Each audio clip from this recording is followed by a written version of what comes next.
Notícia é o registro objetivo de fatos de interesse público. Sua finalidade é informar os acontecimentos que afetam a vida política, econômica e cultural da sociedade. Ela deve ser escrita de modo imparcial, isto é, sem a opinião do autor. Sua linguagem deve ser simples, direta e adequada às regras do português escrito. As notícias são transmitidas de diferentes maneiras conforme o meio em que circulam. Quando escritas para um site, por exemplo, elas geralmente são mais curtas e têm menos informações do que aquelas redigidas para um jornal impresso. Isso porque as notícias de sites costumam ser divulgadas logo após a ocorrência dos fatos. Por isso, não há tempo suficiente para uma apuração rigorosa.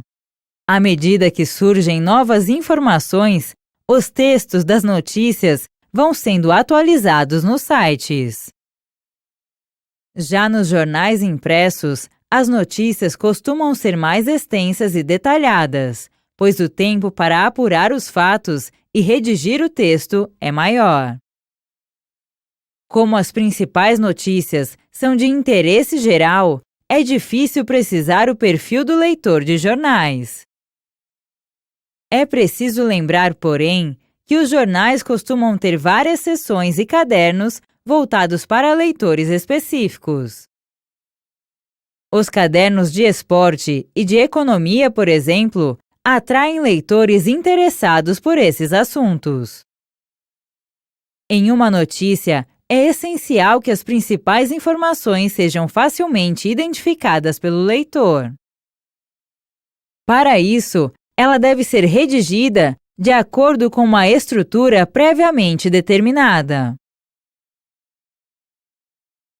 O título é parte fundamental dessa estrutura, pois deve atrair a atenção do leitor para o fato noticiado. Logo abaixo do título está o subtítulo, breve enunciado que sintetiza o aspecto principal da notícia. O primeiro parágrafo é chamado de lead. Ele deve apresentar as informações mais relevantes da notícia. Para isso, deve responder às questões: o que, quem e quando.